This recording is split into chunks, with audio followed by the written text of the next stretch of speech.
Wahai wartawan, dengar. Kalian kalau tidak mau tertib, saya tidak peduli. Di luar semua. Oke, kelar dulu ya. Kelar dulu, udah cukup. Jadi beliau tadi sudah masuk ke dalam, sekarang sudah selesai. Teman-teman monitor dari layar sekarang. Oke, beliau sudah lewat semua isinya tadi. Sekarang teman-teman bisa lihat dari layar, ya. Oke, silakan.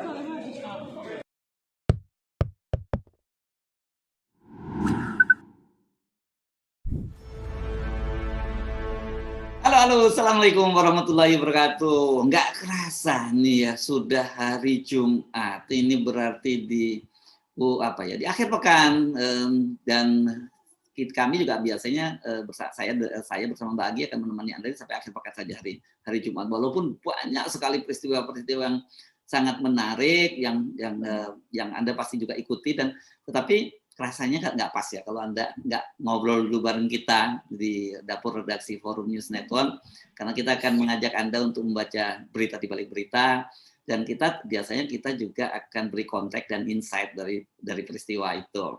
Dijamin pagi ini, bukan pagi ini, hari ini akan seru deh obrolan Anda dengan kami. Seperti biasa masih ditemani oleh saya, Yusuf Bin Arif, dan saya Agi Beta. Ya, kita seru-seruan bareng ya, Mas Ersu bersama pemirsa Off the Record ini. Tadi kita udah mulai membuka dengan video yang saya kira sempat viral juga ya. Ini video yang pertama itu memang cukup menegangkan, tetapi sekaligus juga memprihatinkan buat kita ya, karena ini polisi masih juga tetap menunjukkan arogansinya, dan ini ditonton oleh jutaan pasang mata ya di seluruh Indonesia gitu. Bagaimana ada seorang itu Brimob ya, kalau lihat pakaiannya Mbak ya, Brimob ya itu ya, memakai pakaian loreng seperti itu.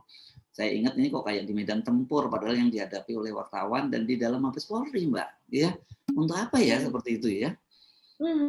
Iya Mas Ersu, saya juga heran lihat penampilannya, seolah-olah ada urgensi dan seolah-olah ada kekhawatiran akan ada serbuan begitu ya, karena kita melihat kalau Brimob berpakaian seperti itu adalah outdoor, sementara ini kan dipakai indoor gitu ya, dan kemudian tidak hanya sekedar membawa laras panjang tapi juga seperti rompi begitu, dan saya yakin sih dia pakai rompi karena menurut para wartawan yang hadir pada saat itu tidak terlihat namanya karena tertutup oleh rompi yang dia pakai begitu, dan kemudian wajahnya juga tidak jelas gitu, dan ya memang kan Brimob dalam kalau dia memakai baju loreng dengan posisi siap siaga seperti itu biasanya memang kadang memakai penutup masker berwarna hitam, kadang ada putihnya dan sebagainya, tapi yang terlihat memang sebagian besar adalah bagian mata dan sedikit hidung saja. Nah, ini kita tidak tahu namanya ya, wartawan juga tidak tahu, tapi diduga itu pangkatnya adalah kompol begitu. Kalau kompol itu setingkat apa ya Mas Hersu? Kompol ini mayor kalau di tentara. Jadi ini perwira menengah pertama ya.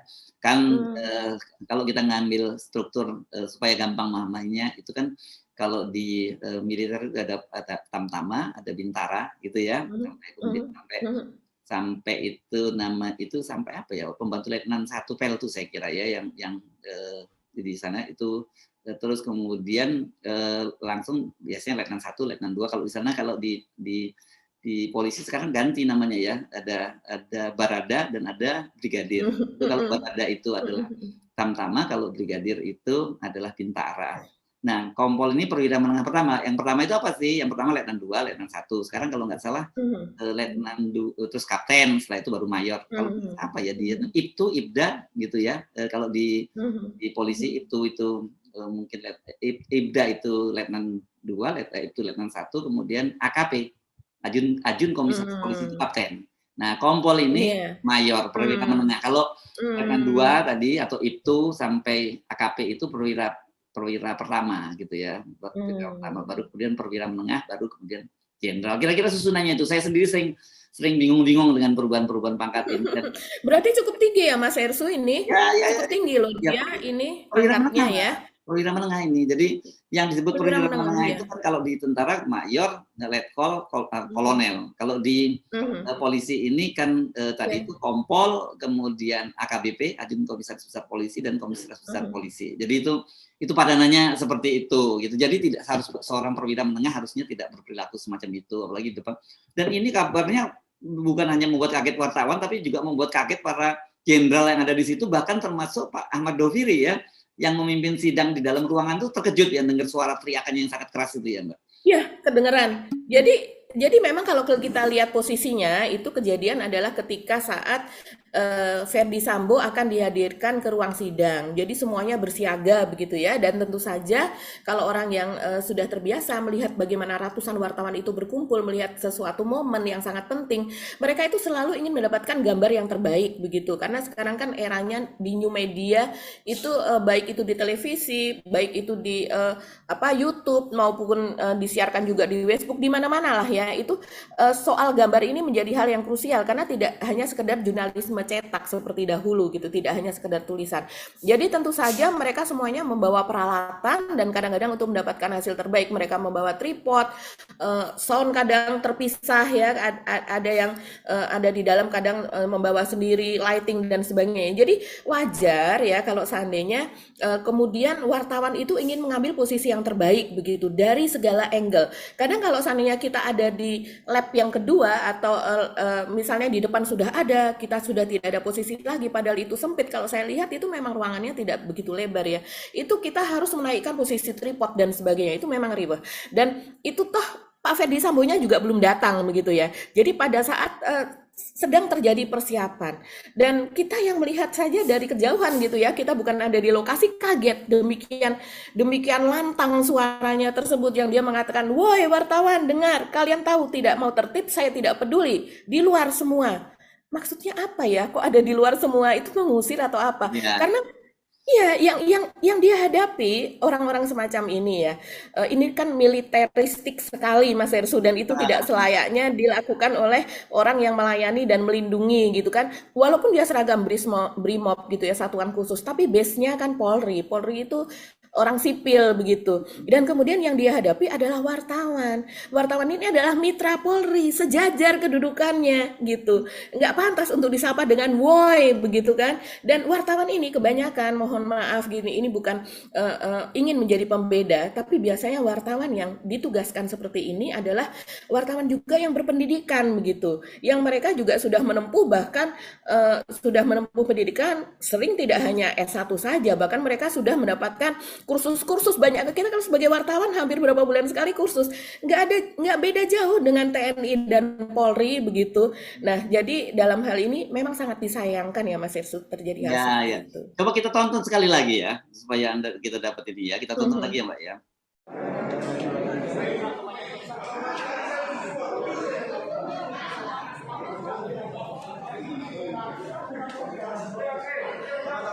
Wahai wartawan, dengar. Kalian kalau tidak mau tertib, saya tidak peduli. Di luar semua. Oke, kelar dulu ya. Kelar dulu, udah cukup. Jadi beliau tadi sudah masuk ke dalam, sekarang sudah selesai. Teman-teman monitor dari layar sekarang. Oke, beliau sudah lewat semua aktifnya tadi. Sekarang teman-teman bisa lihat dari layar ya. Oke, silakan. Ya memang nggak pas ya suasananya seperti itu, kok masih ada semacam itu. Saya kira ini perlu dievaluasi oleh Kapolri gitu. Oke Mbak, gini deh, tapi kita ini terlalu tegang ya kita ngomongin ini. Kita mundur dulu sebentar ya. Nanti kita balik lagi ke sebentar Mas Ersu. Ya. Tambahan dari yang tadi, tapi rupanya Pak Dedi Prasetyo ya Mas Ersu sebagai Kadif Humas ya, rupanya dia saat itu terjadi dia kan ada di ruangan tersebut begitu bersama dengan satu orang jenderal lain gitu. Sementara Pak Kabak Intelkam itu kan ada di ruangan sebelah di mana akan dilakukannya sidang. Nah, terus kemudian tadi malam pada saat jam 2 saya lihat pada saat live gitu sesudah adanya sidang dari Verdi Sambo itu meminta maaf, beliau meminta maaf. Jadi mengatakan bahwa mohon maaf untuk kejadian yang tidak menyenangkan tadi pagi dan kemudian memberikan penghargaan kepada media yang sudah menunggu dari pagi sampai dini hari begitu. Nah itulah tugas media. Itu nggak ganti baju, nggak apa segala macam, entah makan juga kan tidak disediakan, bolak-balik dan sebagainya begitu. Itu saya rasa sih ya. Apa yang diminta tidak hanya media juga merasakan hal yang sama ya, tapi diminta oleh Ahmad Saroni dari Komisi 3, dia mengatakan bahwa harus segera minta maaf gitu dan ternyata sudah dilakukan tadi malam. Oke, nah sekarang karena Anda udah ngomongin Komisi 3, kita balik aja lagi ke Komisi 3 ya. Karena kemarin banyak sekali pernik-pernik yang mungkin memang kemudian tidak menjadi perhatian publik karena fokus pada waktu itu ya. Fokusnya kan Pak Mahfud waktu sebelumnya, kemudian Kapolri, kan pasti media lebih Iya. fokus itu. Kemudian sidang etik Ferdy Sambo, ada beberapa hal yang bukan terluput ya, tetap muncul di media. Tetapi itu bukan jadi bahasan yang utama. Tapi saya akan mengajak Anda untuk bukan saya, kami berdua sama Mbak Agi akan mengajak Anda untuk ngobrolin soal itu ya Mbak. Di Komisi 3 itu kemarin yang paling ramai itu karena kemudian ini berlanjut dilaporkan ke Mahkamah Konstitusi Mahkamah MKD itu kehormatan Mahkamah. Saya sering salah Iya. tulis kehormatan, ternyata Mahkamah Kehormatan DPR Dewan Betul. itu anggota Komisi 3 namanya dari PKS ini ya, Abu Bakar Al-Habsyi dilaporkan ke ke MKD. Ini berkaitan dengan yang kemarin jadi sempat viral itu ada seorang wanita yang ketika sedang serius merumuskan hasil rapat dengan Pak Kapolri, ini nggak kalah seriusnya, ada itu 8 jam lebih.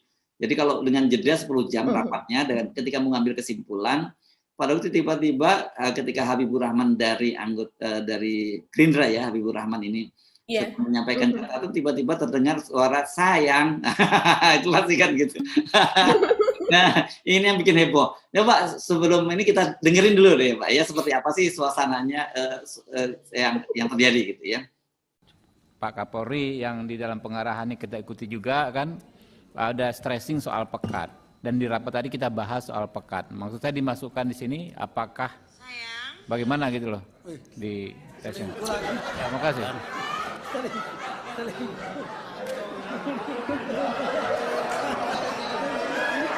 Maaf, itu bukan dari HP saya, itu bukan dari HP.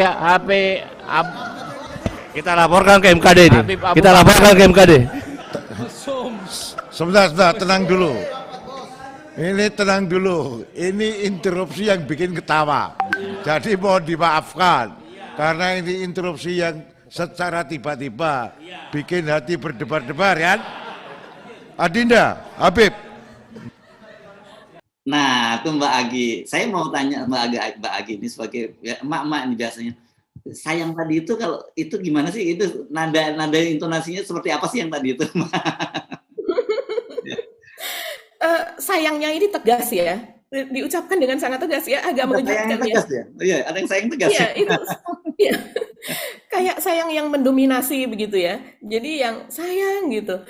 Biasanya sayang kan sayang kayak gitu ya, agak rendah, agak gimana gitu ya, menyentuh gitu. Kalau ini kayaknya sayang gitu.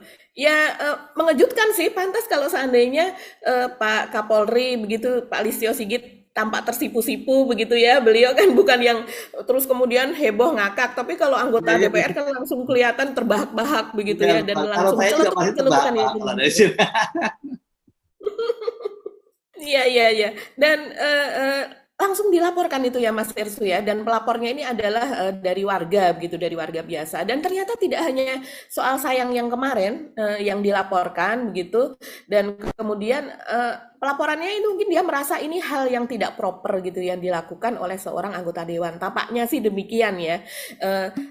Saya kutip saja ini, dia namanya Bagus ya Mas Ersu, si pelapor ini, dan kemudian dia mengatakan bahwa ada 2 kejadian sebetulnya yang dia laporkan, yaitu perbuatan pertama yang bersangkutan menelpon seorang perempuan saat fit and proper test calon hakim agung beberapa waktu lalu. Saat itu ia sedang merayu seorang perempuan yang belum tentu istrinya, begitu. Aduh, bahaya. Itu pada tanggal 25 Agustus. Dan kemudian yang kedua adalah ini, perbuatan kedua saat yang bersangkutan menghadiri rapat kerja dengan Kapolri 24 Agustus 2002 kemarin. Tiba-tiba dari telepon selulernya ada seorang perempuan berkata sayang, belum jelas juga perempuan itu istrinya apa bukan gitu. Ini kira-kira kenapa ya Mas Ersu dilaporkan nih? Apakah ada reputasi tertentu dari Pak Abu ini gitu soal perempuan gitu? Saya jadi penasaran juga sih. Tapi yang jelas begini kan, kalau kata Habib ini kalau nggak salah Habibur Rahman ya. Ini waktu kebetulan kan dia duduknya berjarak berapa ini ya, ketika Habibur Rahman sedang bicara, terus di sebelahnya ada dua anggota, kalau saya kemudian beliau itu Pak siapa tadi, Abu Bakar Al-Habsyi tadi ya, kelihatan dia sedang menelpon gitu ya, tapi mungkin kadang-kadang salah pencet antara yang voice apanya itu speakernya gitu ya. Ya, Yang betul. kejadian itu muncul gitu dan nyelononglah peristiwa itu. Kata Habibur Rahman itu bukan dari dia, tapi dia bilang masa kayak gitu aja dilaporkan ke MKD, bisa jadi itu dari istrinya kan gitu teleponnya gitu. Nah, menurut saya yang ini statement ini juga berbahaya loh kalau kemudian kebetulan nonton istrinya. Kalau memang betul dari istrinya itu selesai persoalan. Majelis Mahkamah Konstitusi DPR kehormatan DPR selesai, tapi majelis di rumah tangga yang bisa bermasalah kalau itu terjadi gitu. Mudah-mudahan itu memang betul istrinya gitu, tapi kan memang nggak pas juga ya dalam rapat yang sedang serius itu kemudian telepon, mestinya ada aturan lah, ada tata tertibnya ketika sedang itu harus silent, tidak boleh menggunakan telepon pada saat sidang. Kalau toh mungkin karena mereka ini orang sibuk semua, banyak urusan penting, tetap aja mungkin bisa dengan WhatsApp group dan sebagainya kan. Kalau telepon kan jadi itu nggak etis kan gitu, Mbak. Iya betul Mas Ersu. Itu harusnya fokus lah ya, karena ini adalah tugas negara, ini adalah amanah rakyat yang harus dilakukan dengan fokus begitu. Dan kalau saya browsing ini Mas Ersu, saya browsing ternyata memang pada tahun 2013 ini jauh-jauh ke belakang ya. Pada tahun 2013 itu juga ada semacam perseteruan gitu ya dalam tanda kutip dengan KPK antara Pak Abu Bakar Al-Habsyi ini, dan kemudian itu menjadi berita juga rupanya ya. Iya, dan salah satunya itu judulnya adalah Abu Bakar PKS begitu, saya kerap disadap KPK soal perempuan begitu. Dan ternyata soal perempuan ini yang disadap tidak hanya satu perempuan menurut beliau ya, dia menceritakan demikian. Salah satunya dia mengatakan begini nih yang saya bacakan saja. Lagi pula lanjut Abu Bakar, kedekatannya dengan para perempuan lain itu merupakan tanggung jawabnya dengan Tuhan, bukan tanggung jawab dirinya dengan KPK. Soal perempuan itu tanggung jawab saya sama Tuhan, apa urusannya sama ente, kata Pak Abu Bakar begitu. Menurut tulisan dari ini saya kutip dari Liputan 6 ya. Menurut Abu Bakar, semua anggota DPR yang laki-laki dan para pimpinan KPK juga suka dengan perempuan. Karena itu dekat dengan perempuan merupakan hal yang wajar. Begitu menurut ya, orang kan punya pandangan masing-masing Mas Ersu ya. Iya. Enggak, soal yang terakhir sepakat. Laki-laki harus suka dengan perempuan. Pasti Mbak Agi juga nggak suka yang laki-laki suka dengan laki-laki ya. Kalau anak kita ada laki-laki suka dengan laki-laki pasti kita hajar. Iya. Tapi belok-belok itu kita luruskan. Nah ini tapi problemnya memang. Jadi sekarang kalau beliau ini sekjen loh di PKS gitu ya Pak. Saya kira penting juga ada semacam penjelasan kepada publik karena ini sudah jadi digoreng di media dan viral Mbak. Video itu kalau viral betul. Ya. Nah kalau nggak ada penjelasan itu jadi liar gitu, kayak istilahnya Sambo gitu ya. Jadi penjelasan. Tanggapan netizen juga liar sih untuk masalah ini begitu. Ya mudah-mudahan kita nggak tahu ya. Menurut Habibur Rahman itu kan ini layak tidak masuk ke dalam MKD begitu ya. Tapi setidaknya kalau seandainya pun layak atau tidak layak ya semoga ini tidak terjadi lagi lah di dalam sidang-sidang DPR. Kan banyak sekali beberapa skandal misalnya yang beberapa waktu yang lalu, kalau PKS juga pernah terjadi yang waktu itu katanya kedapatan membuka video porno ya, dan menurut dia dikirimin dan waktu itu dia langsung bertanggung jawab mengundurkan diri gitu ya. Ada prosesnya. Tapi sementara kemarin yang terakhir itu ada dari PDIP kalau nggak salah bekas Harvey Maleholo ya sempat ya. Betul. Nah, juga kedapatan hal yang sama tapi memang tidak ada tindakan apapun dari partainya maupun dari DPR. Tapi saya kira gini, kalau Anda menyatakan bahwa itu hak pribadi, tapi mungkin buat kita yang kita gugat adalah selama Anda bersidang di DPR, itu kan Anda menjalankan sebagai mandat rakyat, Anda dibayar oleh rakyat, Anda harusnya fokus fokus memperjuangkan aspirasi rakyat dong, jangan malah ketika sedang sibuk rapat gitu, misalnya telepon-teleponan atau dengan perempuan, meskipun katanya tadi istrinya sendiri, terus kemudian kan ya istri biasanya pasti tahu dong sepanjang hari ini, saya kalau biasanya bisa pergi gitu, gue nggak bisa diganggu ya, sepanjang hari ini gue mungkin mau rekaman dari jam sekian, nah kan bisa seperti itu kan, bisa dijelaskan saya kalau istri kita sendiri kan gitu Mbak ya. Nah terus seperti gambar-gambar porno tadi, ya sekarang tidak pantas, ini soal etika lagi yang saya kira harus juga jadi jangan dianggap sepele karena sekarang ini apalagi kayak sidang-sidang kemarin itu kan sudah diingatkan juga oleh ketua Komisi 3 Pak Bambang Pacul bahwa mereka itu disorot oleh jutaan rakyat di Indonesia, dan saya kira ini video itu sudah menyebar di seluruh Indonesia, apalagi digoreng di media sosial. Jadi perlu penjelasan, saya kira tetap saja perlu ada penjelasan supaya tidak ada fitnah di antara kita, kan gitu. Ya, betul. Memang sekarang setiap acara DPR itu disiarkan secara langsung live ya. Kalau seandainya kita terbiasa itu melihat, apalagi kalau kita membunyikan notifikasi, kita akan mendapatkan notifikasi gitu setiap kali live, misalnya dari media-media ini. Dan apalagi sekarang sudah ada TV parlemen ya. Bahkan di DPR itu dia ada TV parlemen, ada TV DPR begitu ya. Saya nggak tahu itu diferensiasinya apa, tapi artinya mereka menyiarkan secara intensif begitu. Selain siaran langsung, mereka juga mengemas itu dalam bentuk berita. Dan itu yang kemudian diadaptasi atau disiarkan kembali gitu ya, di relive, langsungkan ulang gitu oleh media-media. Dan itu tidak hanya sekarang ini tidak hanya media resmi loh Mas Hersu, bahkan juga yang memiliki akun FB, terus kemudian yang memiliki akun YouTube pribadi, itu juga mereka berinisiatif untuk melakukan live tersebut. Jadi bisa dibayangkan kalau seandainya ada hal seperti ini, itu wajar kalau kemudian tersebar luas, kemudian banyak yang mendownload, tersebar di WA, sehingga ribuan ya, yang di YouTube saja sudah ribuan bahkan jutaan yang menonton itu, dan kemudian begitu juga di media-media seperti WA yang itu berjalan dari grup ke grup gitu. Ya. Ini penting diingatkan. Dan tapi bukan hanya satu kasus ini Mbak yang mengundang orang tertawa, tersenyum-senyum gitu ya. Kalau tadi bergulir ke Mahkamah Kehormatan DPR, kita tidak tahu bagaimana Mahkamah Kehormatan DPR meresponnya gitu. Apakah akan dipanggil juga seperti Pak Mahfud MD dan IPW kemarin yang dipanggil. Nah, ini kan juga menarik. Terus yang kedua ini kalau ini lucu. Saya kira ini mesti bagian dari Mbak Agi nih, yang ada Anies Kadir nih, wakil ketua DPR, wakil ketua Komisi 3 dari Golkar. Seingat saya begitu ya. Dia menyoroti soal gaya hidup mewah dari anggota Polri. Dan ini kan sebenarnya kemarin sudah jadi fokus sebelumnya juga Trimedia Panjaitan, bahkan Arteria Dahlan pun juga menyoroti soal ini. Nah, kemarin Anies Kadir menyoroti itu. Cuman yang kalau kemarin Trimedia bicara soal istri Kapolsek yang udah banyak pamer kekayaan di media sosial, kalau Anies Kadir ini dia menyoroti banyak istri dari anggota polisi ya di bawah itu menurut dia ya, karena dia menyoroti bahwa yang baru Kapolres baru udah sombong gitu, nggak mau bisa ditelepon. Nah, kata dia ini banyak pamer tas Herpes. Saya juga tanya. kita tonton dulu deh ya. Kita videonya ya. Kami baik dan lain sebagainya. Tetapi kalau kita lihat di bawah Pak, tingkat Dir, Kapolres sudah seperti raja-raja kecil di daerah. Kadang-kadang kita anggota Komisi 3 telepon saja tidak diangkat, WA tidak dibalas.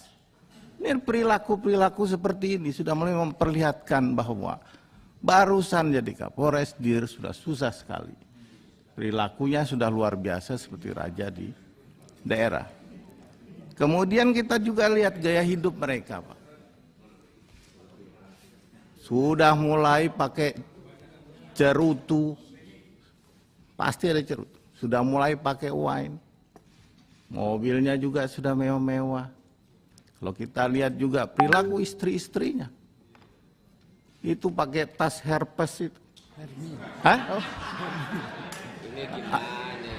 Ya. Ya.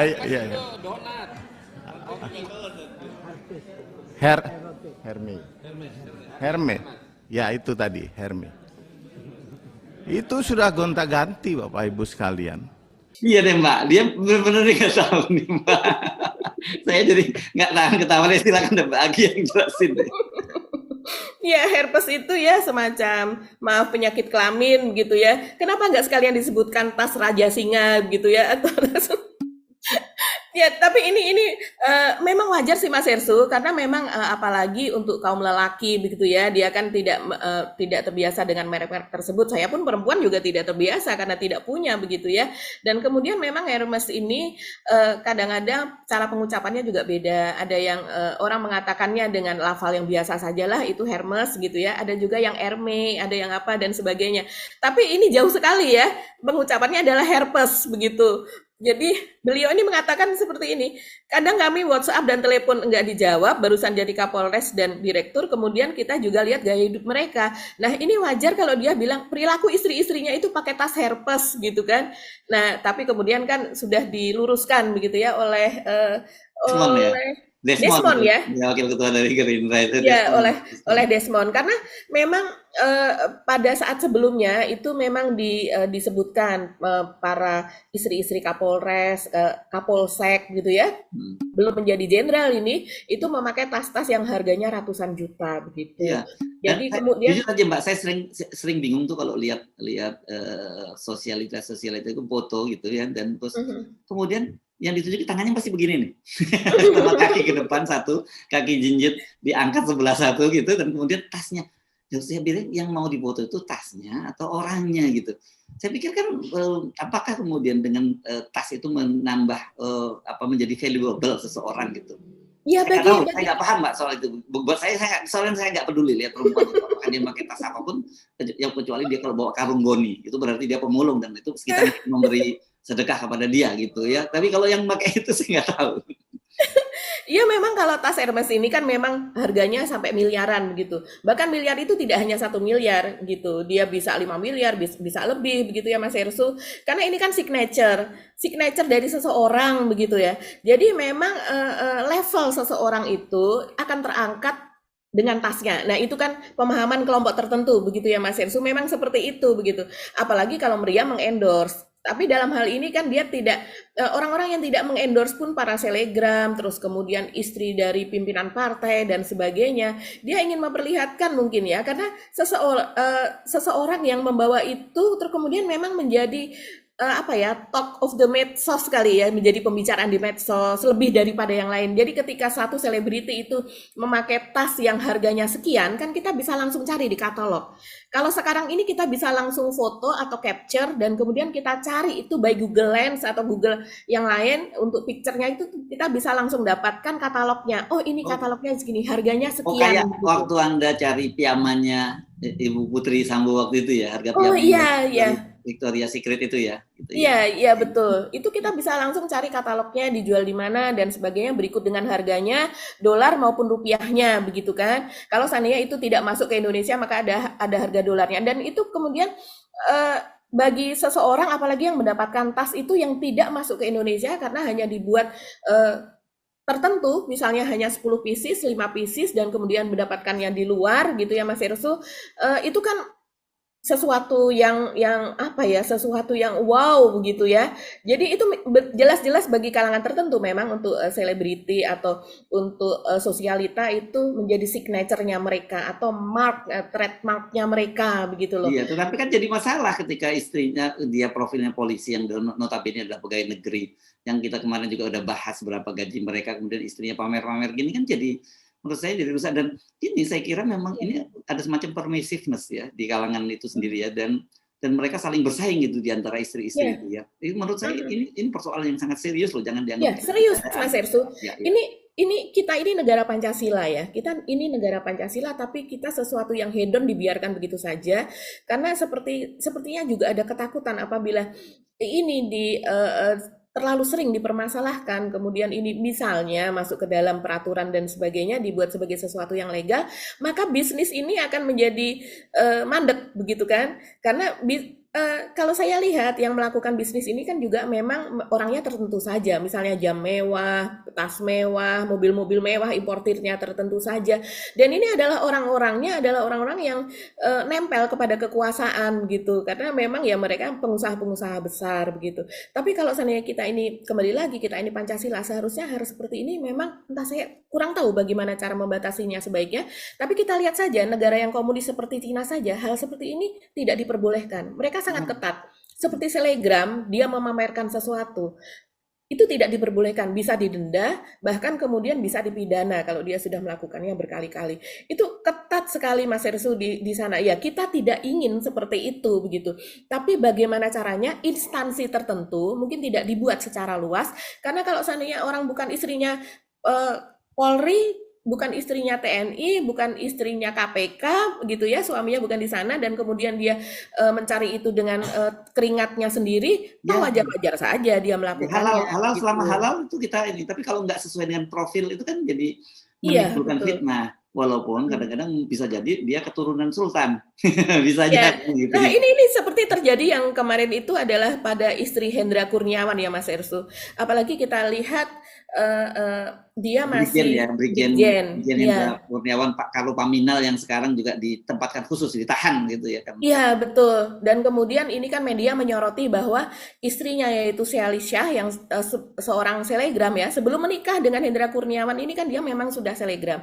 Mereka ini kan bertemu Sheali Shah dalam keadaan dia janda dan Pak Hendra Kurniawan ini duda begitu, masing-masing terus membawa anak, dan kemudian mereka bertemu. Jadi mereka belum lama menikah, dan menurut Sheali Shah, loh saya sudah hedon kok sejak dulu begitu kan. Tapi kita nggak tahu kalau dia keturunan Bahasanya gitu sultan ya, siapa, dia kita nggak tahu. menyebutnya bahwa saya sudah hedon gitu Mbak? Iya, betul. Dia mengatakan begitu. Itu tidak perlu dipermasalahkan karena saya memang sudah hedon sejak dulu gitu. Tapi kalau seandainya kita ngelihat hedonnya apa ya? Yang dulu tidak hedon-hedon amat sih kalau saya lihat di Instagramnya ya.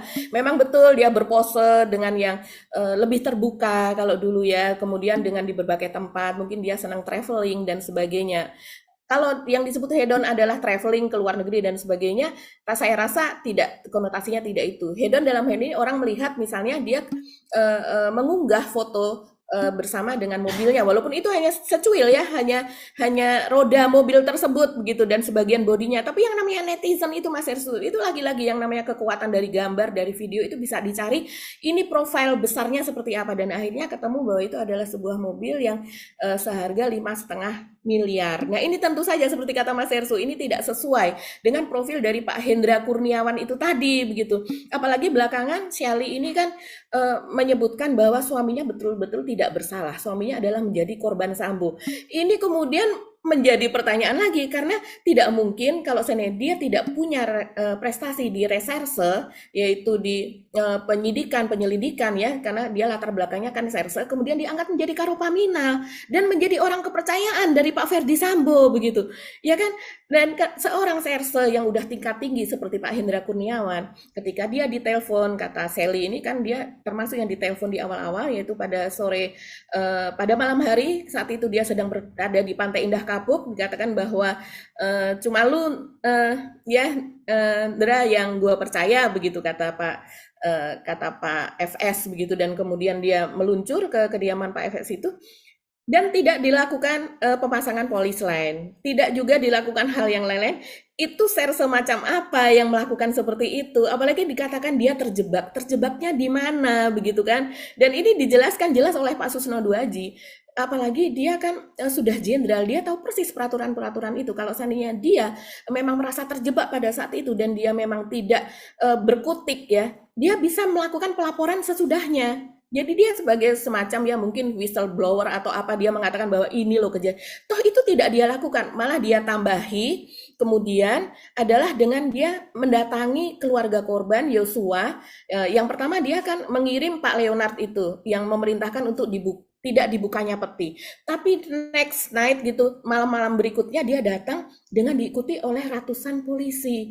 Dengan polisi tersebut kemudian tanpa permisi masuk ke rumah Yosua yang saat itu lantai rumahnya itu dipasang karpet yang digunakan untuk tidur, untuk makan, untuk berdoa. Mereka tidak membuka sepatu dengan sepatu Lars, mereka seperti mengintimidasi, mereka ingin menutup pintu dan jendela. Ini dilakukan oleh Pak Hendra Kurniawan loh, begitu. Wajar saja kalau kemudian mereka marah, keluarga tersebut marah, apalagi mereka tidak boleh merekam pakai HP dan sebagainya, itu intimidatif sekali begitu. Apalagi ada 10, dikatakan ada 10 mobil, di mana 2-nya adalah mobil besar semacam minibus atau bus begitu. Yang isinya adalah mereka kemudian langsung melingkupi komplek tersebut dan pintu gerbangnya ditutup, karena itu sebuah komplek guru SD begitu ya. Nah saya kalau melihat kemarin kemudian Pak Listio Sigit terbata-bata ketika hendak mengucapkan nama Pak Hendra Kurniawan, dan ini menjadi sorotan media.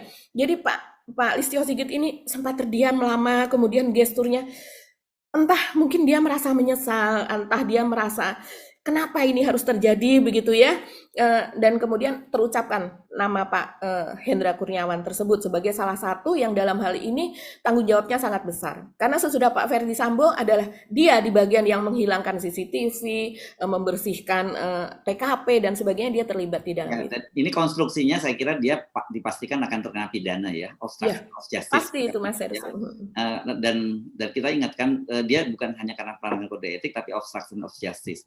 Ya. Walaupun kita lihat kalau secara secara bunyi undang-undangnya memang tidak cukup berat gitu ya, obstruction of justice. Tapi mengingat posisi dia sebagai seorang karo paminal itu, jadi saya kira dia bisa terkena hukuman yang sangat berat juga ini ya.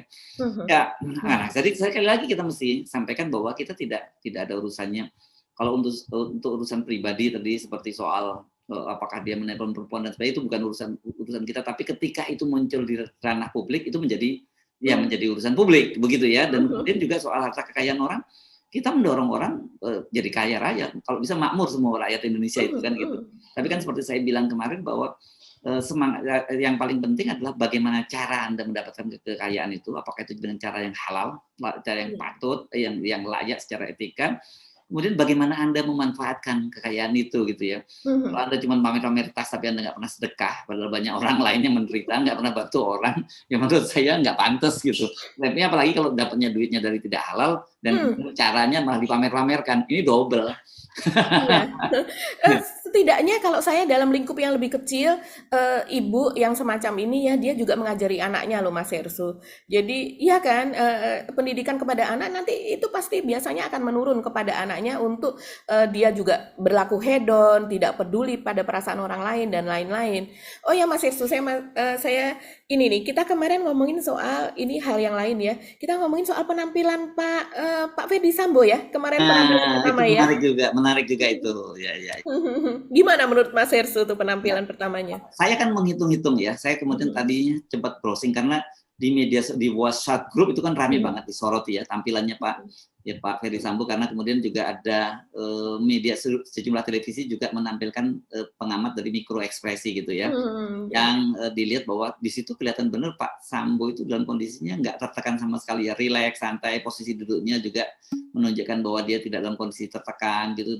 Terus kemudian katanya di jidatnya itu ya, di keningnya ya itu nggak ada kerutan-kerutan atau tarikan mulutnya, kata ahli mikro ekspresi. Itu saya bukan ahli itu, saya cuma menikmati saja, saya membaca. Tapi yang saya kemudian mencoba melihat, karena ribut-ribut di WhatsApp group dan di media sosial karena tampilannya Pak ini kok klimis ya, kinclong. Saya mengamatinya dia badannya lebih trim ya dibandingkan video sebelumnya ketika dia muncul sebagai kepala divisi propam dan menyampaikan soal etik kepada itu kan banyak sekali videonya tersebar.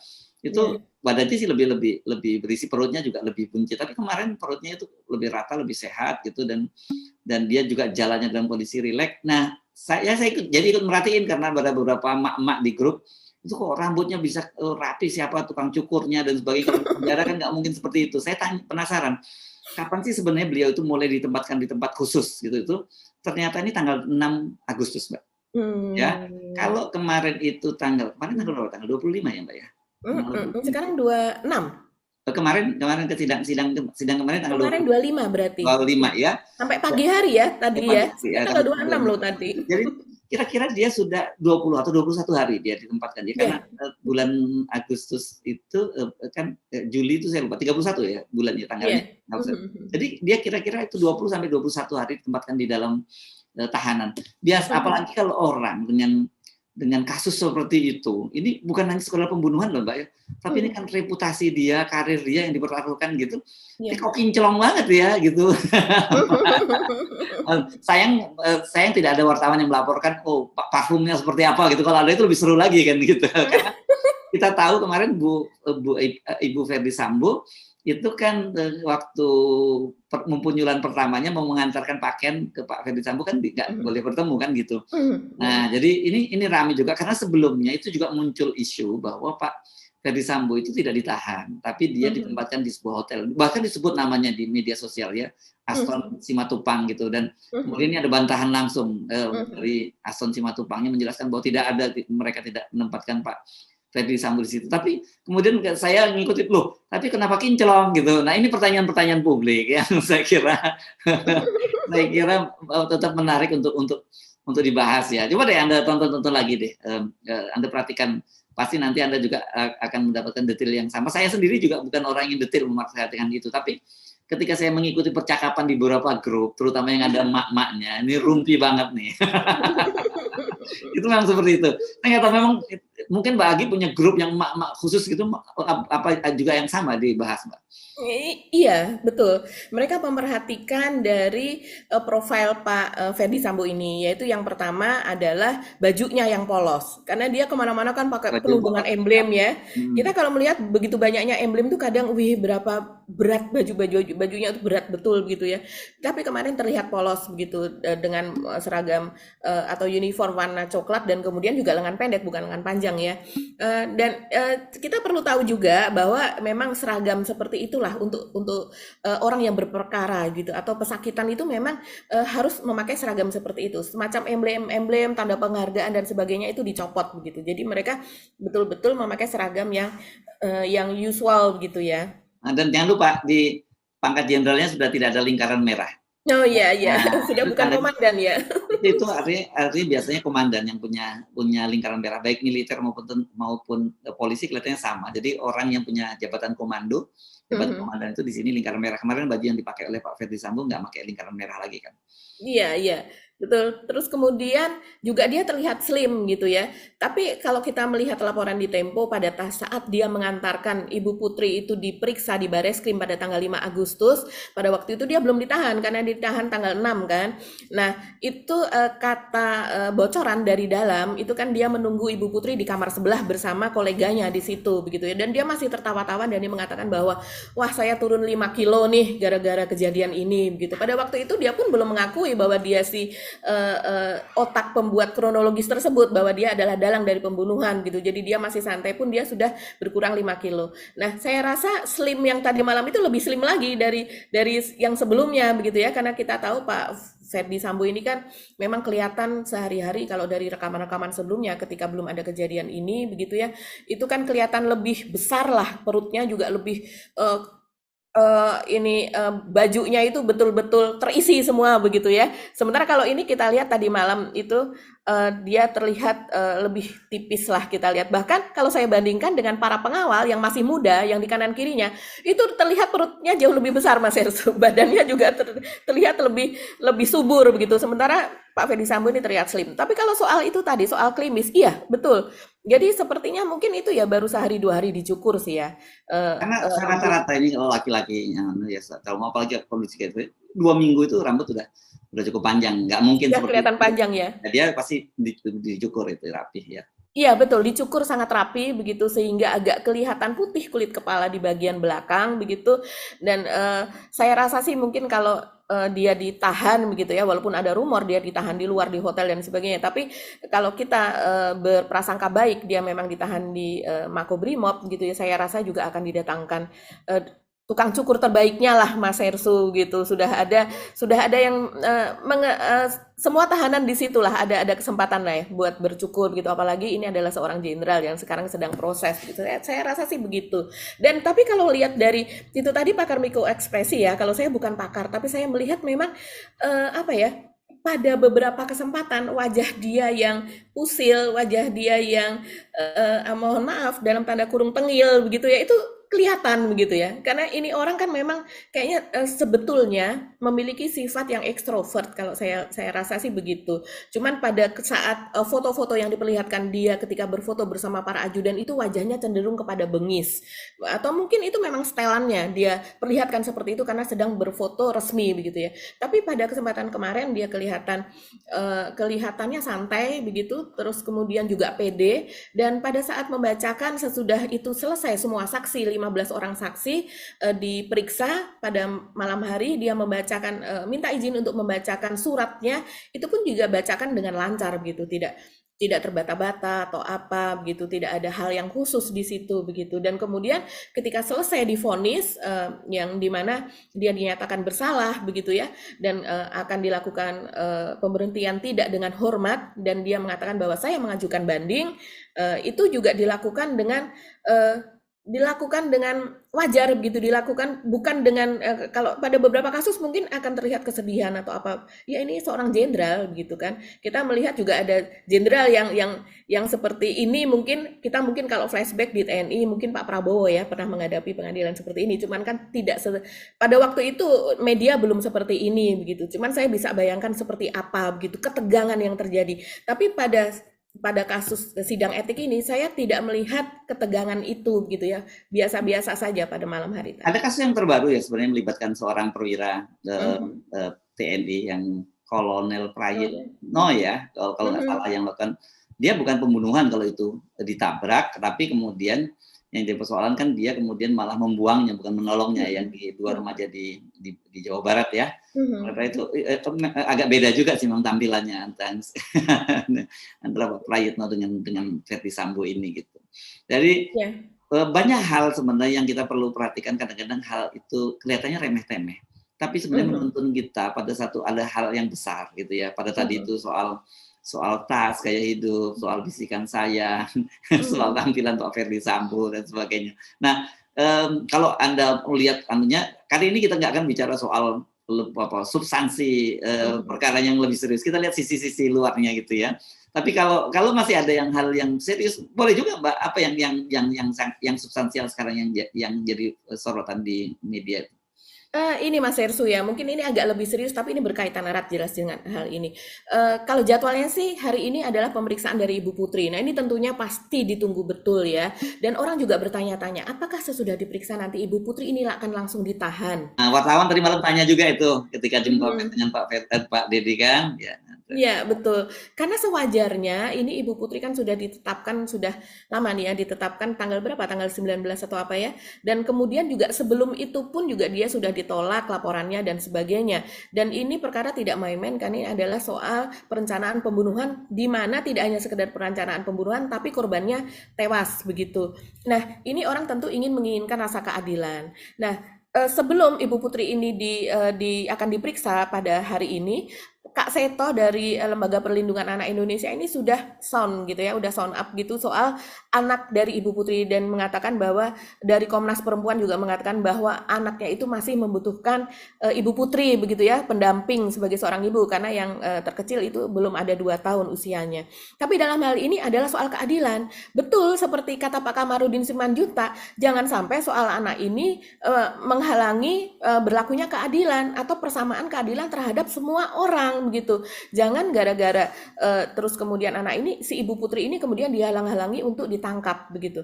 Karena di tempat yang lain itu bahkan melahirkan, bahkan anaknya baru lahir dan sebagainya, itu dia ketika dia melakukan sesuatu kejahatan dia tetap ditangkap dan kemudian dibui begitu. Bukan berarti kita berlaku kejam, tapi kalau seandainya anak di Indonesia ini kan banyak sekali Mas Hersu yang dipisahkan dengan ibunya, dan kemudian saya rasa sebagai orang yang sangat berpunya, Ibu Putri ini memiliki suatu sistem, support system di sekelilingnya, entah itu, apalagi kita tahu ibunya Pak Verdi Sambo masih hidup, keluarga Ibu Putri juga masih hidup gitu ya, orang tuanya selama ini tidak diberitakan bahwa sudah meninggal, artinya kita bisa berprasangka bahwa orang tuanya masih ada, masih hidup, mereka memiliki kemampuan, segala kemampuan, misalnya untuk meng-hire atau memanggil psikiater atau psikolog untuk anak-anaknya begitu kan. Saya rasa ini kita wajar juga kalau Pak Kamarudin atau kemudian dari beberapa orang mengatakan ini jangan lebih lah, apalagi Diolipa ya, dia jangan lebih lah ini gitu, jangan terlalu masih banyak anak-anak di luar sana. Yuk, kalau seandainya saya bawa ke Cilincing, itu anak-anak itu jauh lebih butuh perhatian, mereka tiap hari dibully, tidak ada support system, mereka berjuang sendiri dan mereka tidak tersentuh oleh sistem ini, sistem yang disediakan oleh negara yang dananya terbatas dan sebaiknya digunakan untuk hal-hal yang lebih bermanfaat bermanfaat. Saya setuju keluarga dari anak Pak Sambo dan Ibu Putri ini harus diselamatkan. Tapi kita harus tahu kalau seandainya seseorang itu memiliki support system dan memiliki memiliki kemampuan gitu ya, ya sebaiknya jangan dibiayai negara. Negara turut mengawasi saja, turut mengawasi bahwa anaknya sudah mendapat pendampingan dan sebagainya. Begitu Mas Ersu. Saya rasa sih semoga ya dengan ini jadi tidak ada ketidakadilan yang ditampakkan dengan begitu kentara sehingga ini menjadi problem baru nantinya. Ya, karena ini kan persoalannya karena ketidakadilan yang sudah terjadi.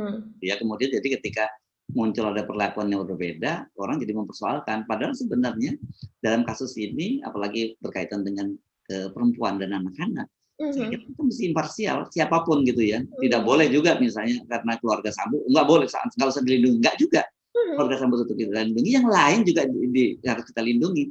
Yang jadi persoalan kemudian kalau ketika seolah-olah karena ada keluarga Ferdi Sambo dapat privilege, sementara orang-orang yang yang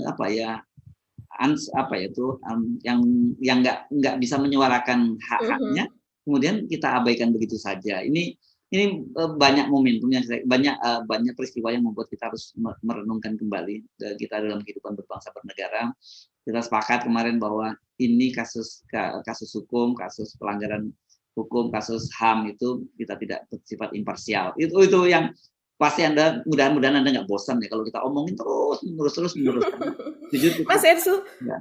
ada satu lagi, nggak panjang-panjang ini kita sudah panjang diskusinya. Tapi saya tertarik dengan ini ya Mas Ersu. Ada seorang pria di Pekanbaru namanya Masril. Nah, ini berkaitan dengan ketidakadilan lagi juga ya. Ya, ini soal ketidakadilan. Kita tahu Ibu Putri yang itu tadi kita sudah sebut-sebut selalu ya, yang ikut serta dalam pembunuhan berencana saja sampai sekarang belum ditahan. Sementara Masril ini, Mas Ersu, dia melakukan sesuatu yang tidak pantas di ITE, mengunggah di akun media sosialnya ya. Jadi dia ini dilaporkan pada tanggal 29 Juli dan pada tanggal 31 Juli dia sudah langsung dicokok, sudah langsung ditahan dan kemudian pelaku ini dari Pekanbaru dibawa ke Polda Metro Jaya. Nah, ini kasusnya apa? Dia padahal sudah meminta maaf dan kemudian men-take down dari postingannya itu dan kemudian dia melakukan hal yang seharusnya kalau minta maaf itu bisa dibicarakan lebih lanjut begitu ya kan sekarang ada restoratif justice ya Mas Ersu yang didengungkan oleh Pak Listio Sigit begitu ya.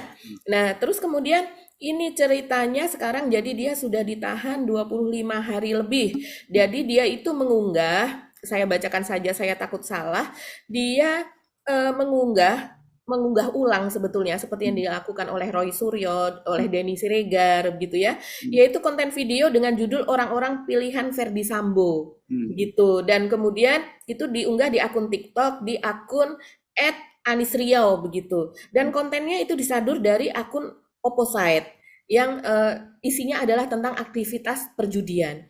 Nah, di dalam isinya itu memang ada terdapat nama Pak Kapolda Metro Jaya Pak Irjen Fadil Imran begitu. Makanya kemudian ini yang bergerak adalah dari Polda Metro Jaya.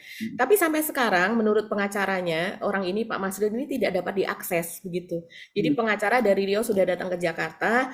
Nah, ini apakah betul kejadian seperti itu? Apakah pengacaranya sampai saat ini tidak bisa mengakses si orang ini tersebut? Ini tentu harus ada jawaban dari Polda Metro Jaya juga ya.